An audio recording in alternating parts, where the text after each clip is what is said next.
Olá galera, hoje começa o vídeo da nossa dose trimestral de análise da Shonen West, a grandiosa revista brasileira de mangás nacionais.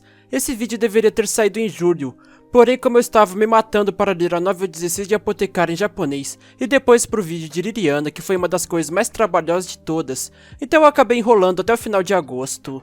Porém o lado bom disso é que esse vídeo está sendo feito logo depois de eu ter ido para a Comic Market Brasil, a primeira edição do evento anual de quadrinistas nacionais, então vai ser um vídeo duplo, tanto sobre os quadrinhos que li na Shonen West nos últimos meses, quanto sobre o fato de eu ter conhecido os autores dessas obras maravilhosas nesse evento. Então se quiserem que eu faça mais vídeos sobre obras nacionais, não esqueça de me apoiar se inscrevendo e deixando seu like, e também hypar se for possível. E vamos para mais um vídeo aqui do meu canal, O Historiador. Para quem não sabe, o evento Comic Market Brasil foi organizado principalmente pelo Thiago Spiked do Crass Conversa. O canal já tem 500 mil inscritos, mas o importante mesmo é a editora dele, a editora Crass, porque ele é tipo o maior ídolo dos quadrinhos nacionais. Eu mesmo já vi muitos e muitos vídeos dele, seja ensinando a desenhar, seja falando sobre o mercado dos quadrinhos brasileiros. O cara é extremamente influente mesmo, e aí agora ele organizou esse evento com foco em quadrinhos brasileiros, com a ajuda de um monte de gente foda, tendo até mesmo uma palestra do Boichi lá do Japão, o mangaka de Dr. Stone. Infelizmente eu cheguei no finalzinho dessa palestra, mas pelo menos consegui ver a confirmação de que vai ter o evento no ano seguinte também. Eu te juro, eu fiquei mó tempão na fila para tirar foto com o Thiago Spiked, e aí quando tava chegando na minha vez, eu vi passando ao longe o Eric Arten, outro youtuber que eu acompanho todos os vídeos, sendo ele um youtuber que analisa artes de mangás e foi um dos principais apoiadores desse evento. E aí eu fiquei naquela de, oh meu Deus, eu não posso perder esse lugar da fila, então eu tiro foto com o Thiago Spiked e depois procuro o Eric Arten para tirar foto com ele. Resultado, eu não encontrei mais o Eric Arten depois disso, e fiquei sem foto com ele. Que tristeza, né?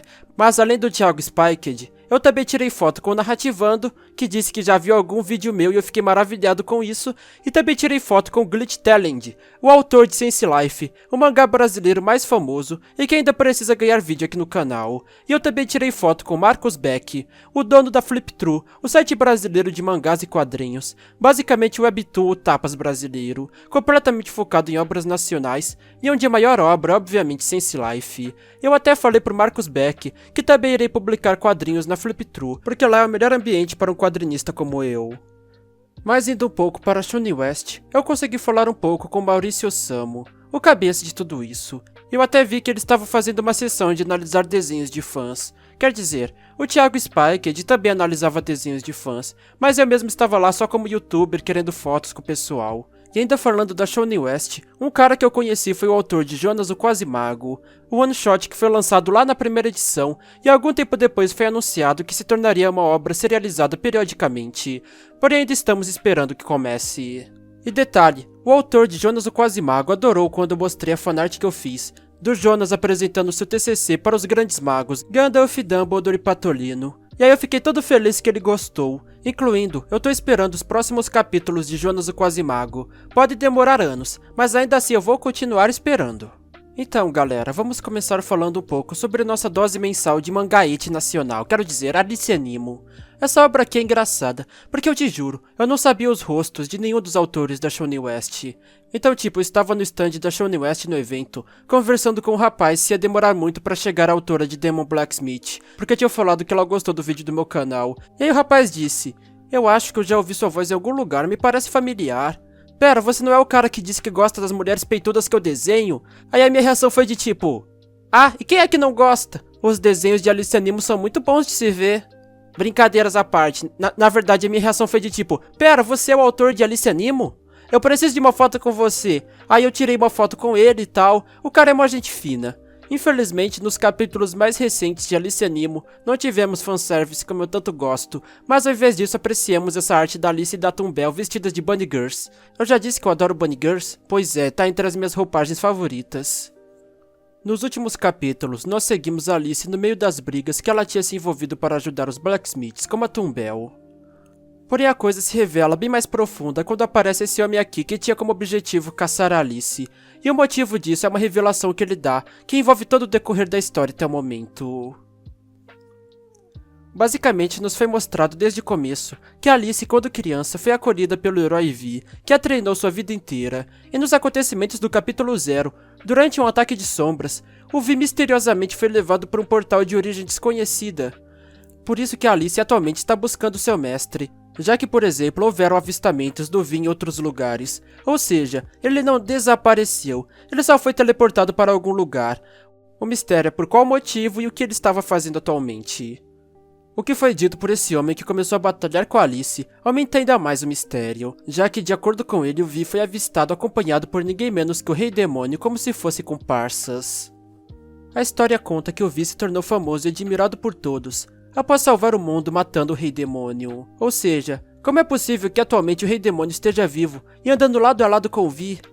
A melhor explicação é que ele enganou o mundo fingindo que o venceu, quando na verdade os dois estavam tramando algo juntos em segredo. A Alice teve uma certa discussão com esse cara, falando que ainda confiava no mestre dela, então meio que ela só acreditaria nisso se visse com os próprios olhos ou ouvisse da própria boca do Vi. Então saber dessa investigação não mudava nem um pouco a jornada dela para encontrar o Vi e ter suas respostas. Incluindo, ela se preparou para lutar a sério contra esse homem, que só queria derrotar ela por ser aluna do Vi. E assim acaba o último capítulo que lançou de Alice Nemo. Sinceramente, uma coisa que essa obra está fazendo bem nos últimos meses é que está trabalhando bem esse mistério do Mestre Vi, e assim consegue nos prender bem com a curiosidade. E agora vamos para Bullseye, que gente, eu juro, na hora que eu cheguei no evento da Comic Market e cheguei no stand da Shawnee West, e os atendentes falaram que os autores estavam andando pelo evento, então eu teria que procurar, e falaram que o Araújo iria adorar me conhecer. Então, quando eu encontrei o Araújo e mostrei meu cartãozinho do canal, ele surtou em perceber quem era eu, porque ele tinha adorado meus vídeos e tal. E também acho que uma parte da reação dele é porque ele é um cara bem extrovertido e animado e tal, porque no geral os autores tudo agradeceram meu trabalho. Mas aí eu perguntei pro Araújo aquela minha dúvida se o chefe da Bullseye é realmente baseado no Lavi de The Greyman, porque ele me parecia muito uma versão mais velha do Lavi. E aí o cara ele ficou naquela de, será que ele foi baseado no Gold de The Greyman? Será que ele foi baseado no Kakashi? Em quem será? E aí nisso eu já tive minha resposta de que ele queria deixar no ar o mistério de em quem o chefe da Bullseye é baseado, só que tipo, eu nunca tinha parado pra pensar no Kakashi. Acredito que porque pelo menos pra mim, a coisa que mais chama atenção no Kakashi é essa máscara na parte de baixo do rosto. Então eu nem cheguei a relacionar essa faixa na testa cobrindo o olho com a bandana do Kakashi. Eu relacionei mesmo com a faixa mais tapa-olho do Lavi, e detalhe que ambos têm quase o mesmo formato de cabelo. Aí me veio na cabeça uma dúvida, eu só tinha visto o chefe da Bullseye no mangá preto e branco, ou seja, mesmo que os três tenham quase o mesmo formato de cabelo, a cor poderia me dar uma resposta sobre qual. E aí eu fui procurar uma ilustração colorida e dei de cara com essa capa do mangá de Bullseye que... Bem, parece que eu perdi minha aposta. O cara tem cabelo branco, então pelo visto ele foi baseado no Kakashi. Para explicar o que acontece nesses últimos capítulos de Bullseye, eu tenho que explicar melhor o contexto dos acontecimentos dos últimos capítulos que já tinham sido narrados no último vídeo. De acordo com o world building dessa obra, o mundo tem dois principais monopólios de poder político, sendo eles o Império de Tartaria no leste e a República de Lansford a oeste.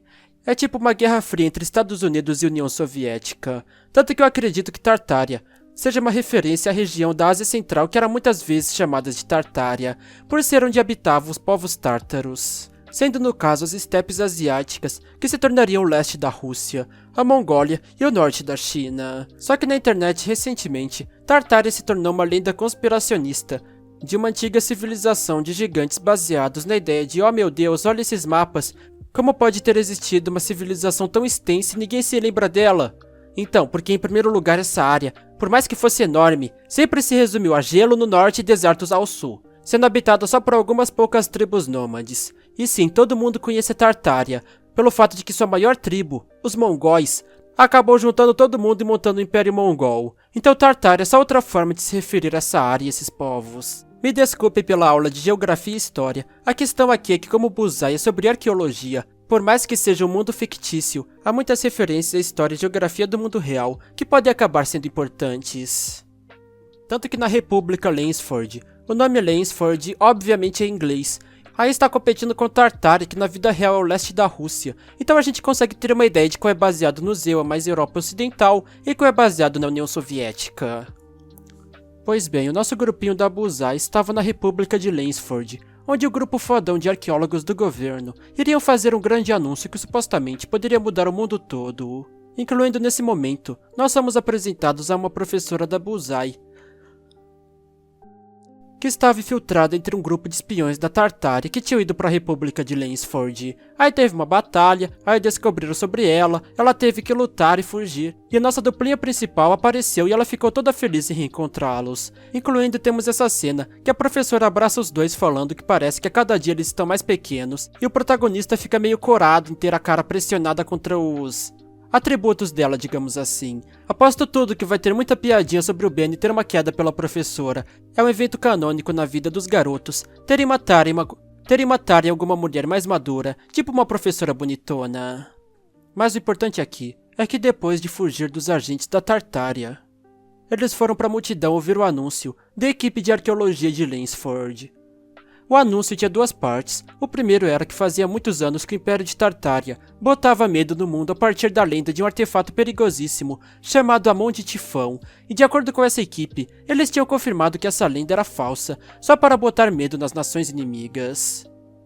Porém, eles tinham encontrado provas da existência e da localização de outra arma poderosíssima, uma que poderia mudar o rumo da história, chamada Estátua Serafina Vox. Então, a partir daquele momento, eles queriam que todos os arqueólogos virassem suas buscas para encontrar esse objeto que supostamente traria a paz mundial. Porém, nesse momento, um dos espiões de Tartária segurou o anunciante e anunciou para todos que aquilo que acabou de ser dito era uma mentira. A Mão de Tifão era sim verdadeira, e a República de Lansford tinha descoberto a localização dela e usou o discurso de estarem procurando a Estátua Serafina, que traria a paz mundial, para na verdade buscarem a Mão de Tifão porque queriam ter a arma nas próprias mãos. Nesse momento já ficou claro que teremos que prestar atenção nos pormenores dos discursos de todos os lados, já que como em qualquer guerra, lados diferentes têm versões diferentes do que fez e do que o outro lado está fazendo. Mas o importante aqui é que a multidão entrou em caos e começou um ataque de usuários de artefatos, e aí o nosso grupo teve que fugir. Uma cena engraçada que eu achei é quando a professora encontrou o chefe da Bullseye e ficou toda apaixonadinha que ele está tão gostosão quanto sempre. Então, gente, como eu tenho a mania de ficar shippando personagens, eu acredito que a Bullseye vai ter o seguinte sistema de interesses. A menina apaixonada pelo Benny, o Benny apaixonado pela professora e a professora apaixonada pelo chefe, e o chefe sendo mão demais para perder tempo correndo atrás de mulher. O que por acaso encaixa perfeitamente com o Kakashi e o Lavi. Eu tô falando essas coisas porque por mais que esses mangás sejam nacionais, eles são shounen. E normalmente shounen faz umas zoeirinhas com um personagem interessado por outro, mas não trabalha bem romance. Aí eu fico puto. Parece que o único shounen que trabalha bem romance é Dandadan, mas ainda assim continuarei shippando os personagens. Mas o importante aqui é que o Benny teve memórias traumáticas de seu passado, em uma cidade destruída, quando ouviu falarem da Mão de Tifão, o que deu a entender pra mim que ele foi vítima de uma destruição em massa que os rumores atribuíram a essa arma misteriosa. Agora vamos para The Demon's Blacksmith, aquele que eu contei no último vídeo, como uma grande novidade porque realmente o primeiro capítulo me chocou do quão pesado foi. Incluindo eu conheci a autora lá no Comic Market Brasil, e está aqui a foto que eu tirei com ela. Como vocês podem ver, eu cobri o rosto dela porque o rosto dela é secreto, ou seja, eu conheço o rosto dela e vocês não, me sinto privilegiado. Uma dica, ela é linda. Mas indo para a história, no segundo capítulo, já começamos com o nosso protagonista Dante, vagando por aí desolado, que já fazia meses que estava procurando a Kaia, a mulher que lhe vendeu o minério amaldiçoado que causou a morte de todo o seu vilarejo.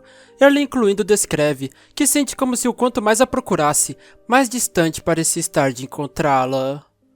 Na verdade, já começamos com ele tendo matado um monte de bandidos para salvar um velho e seus netos que estavam em perigo. E antes de cair desmaiado pelos ferimentos, o nosso protagonista ainda fez questão de dar um sorrisinho gentil para que a família se acalmasse, que não tinham mais com o que se preocupar.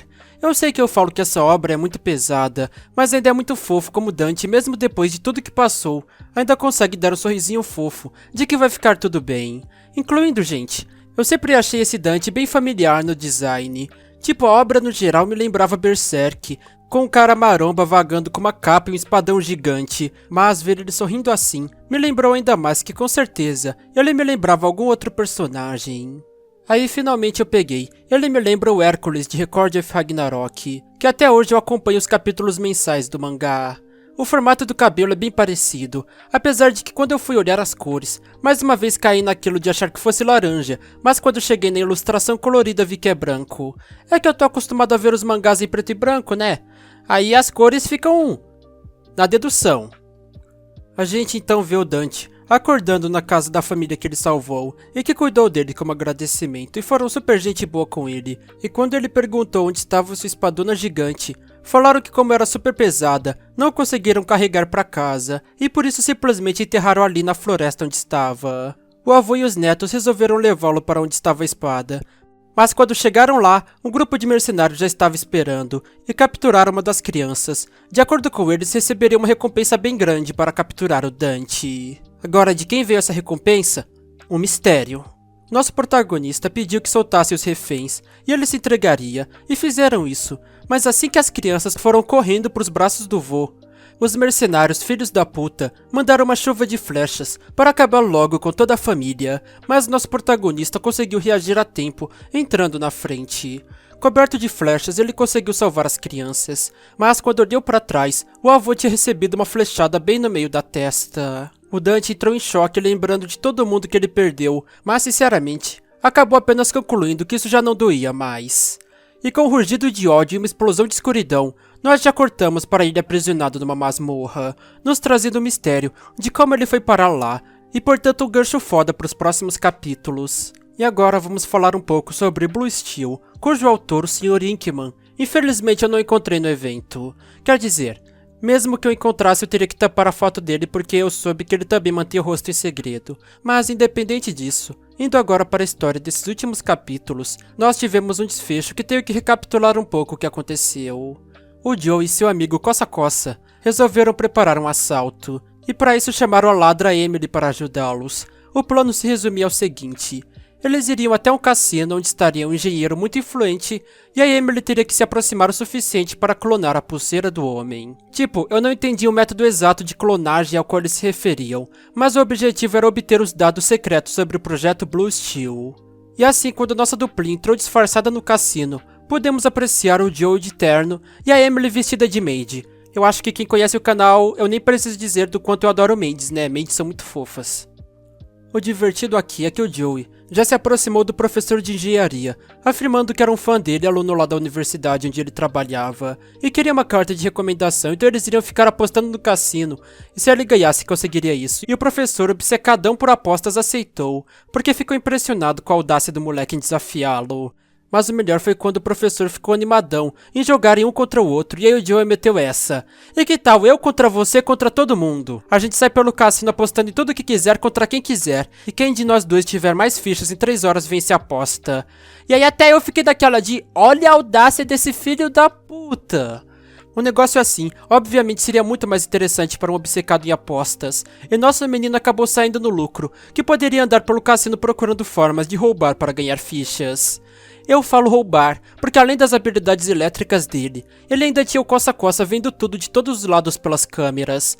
O plano estaria perfeitamente perfeito, se não acontecesse de aleatoriamente o Joey esbarrar num cara super estranho que já o reconheceu e o atacou chamando de Relâmpago de Aço.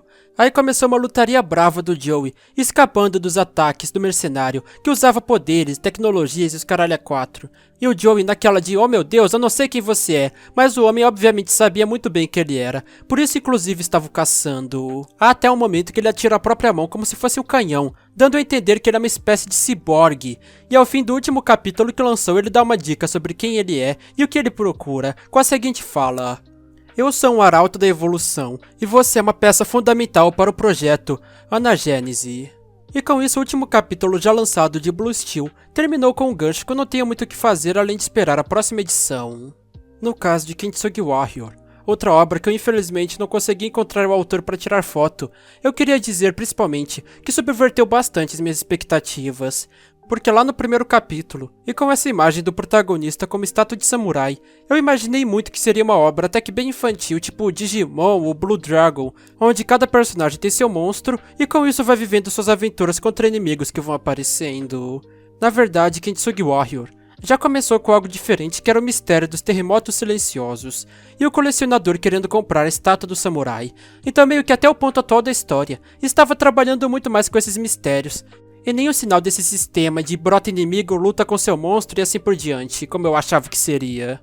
A cada capítulo me parecia mais que o drama iria se tornar mais profundo e tenso, e foi exatamente o que foi acontecendo. Tanto que no último vídeo eu já citei que o último capítulo lançado até então terminava quando o nosso protagonista Reiki se encontrou com o mago e o deus, queriam criar nele uma conexão com a estátua de samurai. E o deus lá da forja fala que irá lhe contar a causa dos terremotos silenciosos. E aí o Reiki fala que já sabe a causa dos terremotos, a culpa é dele. Aí eu já fiquei indagando aquele mistério de, oh meu Deus, o protagonista Reiki é o culpado dos terremotos silenciosos. Aí eu fiquei imaginando, será que quando ele era criança ele encontrou e abriu algum artefato misterioso, tipo uma caixa de Pandora que liberou o caos no mundo? Mas no fim das contas acabou sendo algo muito mais profundo.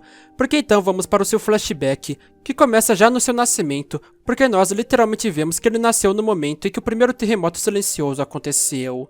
Mais que isso, sua mãe perdeu a capacidade de ter filhos e ainda foi atingida por um escombro que a deixou paralítica. E nesse momento, até nos é avisado que o seu pai nunca mais chegou perto dele de tão aterrorizado que ficou. E isso é triste porque no capítulo seguinte, realmente vemos um aviso de que haverá abusos infantis que podem causar gatilhos no público, e realmente acompanhamos como foi a vida do Reiki, ainda criança, vivendo sob uma pressão intensa de seu pai, que o pressionava de todas as formas a ser um restaurador de objetos danificados, e chicoteava as mãos dele com a desculpa de que ele tinha que ter mãos firmes para restaurar as coisas, e assim por diante. Mas, no fim das contas, era tudo questão do pai dele culpá-lo por todas as merdas que aconteciam no mundo, já que seu nascimento coincidiu com o primeiro terremoto silencioso. Mais que isso, quando Reiki gritou de raiva que não aguentava mais a situação, aconteceu outro terremoto, e seu pai ficou ainda mais aterrorizado. Nesse momento, nós não sabemos se esses acontecimentos foram realmente coincidências com o destino pregando uma peça no Reiki, ou se realmente existe algum tipo de conexão mística entre eles. Mas na verdade eu acho que é melhor que não haja uma explicação, que seja realmente ambíguo, porque o importante não é se há ou não há uma ligação, o importante é que ele vive uma vida focada em reparar as coisas danificadas pelos terremotos, como uma redenção por acontecimentos que ele não tem culpa nenhuma, mas o pai dele o culpou, e ele também se culpa só por ter nascido, o que é muito triste, profundo e tenso, e não sei mais o que dizer sobre o sentimento que causou essa revelação. Como eu disse, no fim das contas a história acabou sendo muito mais profunda e madura do que imaginei. Agora falando um pouco sobre fantasia, que teve aquela reviravolta incrivelmente incrível no último capítulo que lançou que me deixou em choque, pois bem, agora lançou o capítulo final, e onde basicamente nós vemos o fechamento da história. Ou seja, vemos nosso protagonista Kenji e seu mentor Hachi juntando forças para derrotar seu inimigo, e logo depois a polícia prendendo tanto ele quanto o Hachi, já que foi revelado que o Hachi combinava com o vilão sobre os ataques. Temos uma cena triste do Kenji conversando com o Hachi preso, e a despedida dos dois terminando assim esse mangá one shot. Incluindo autores de one-shots da Shonen West como Fantasia, Tamers, Wudang e Fable Star. Eu só queria avisar que caso vocês planejem continuar suas histórias fora da Shonen West, eu garanto que eu faria vídeos reviews sobre. Então galera, agora vamos falar um pouco sobre a edição comemorativa de agosto. Eu falo edição comemorativa porque não houve os mesmos mangás de sempre, o que ainda bem porque serviu como uma pausa, um descanso para os autores prepararem mais coisas para as próximas edições. Eu falo pausa entre aspas, porque alguns deles desenharam alguns contos dessa edição. Eu tô falando pausa nos mangás principais mesmo. Na verdade, essa edição especial de agosto foi feita para comemorar os 130 anos de amizade entre o Brasil e o Japão. No caso, a premissa é ser uma coletânea de contos que mostram as relações dessas nações. E tipo, como são histórias extremamente curtinhas, tipo de 2 páginas, acaba sendo até meio estranho contar cada uma por uma, porque no geral se resume a mostrar um choque cultural de japonês no Brasil ou brasileiro no Japão, sempre com uma piadinha. Por exemplo, esse que mostra um brasileiro e um japonês se enrolando porque cada um quis cumprimentar do jeito da cultura do outro. E aí deu tudo errado, até parece eu quando vou cumprimentar alguém apertando a mão e a pessoa vem dar beijinhos nas minhas bochechas e eu me embaralho todo.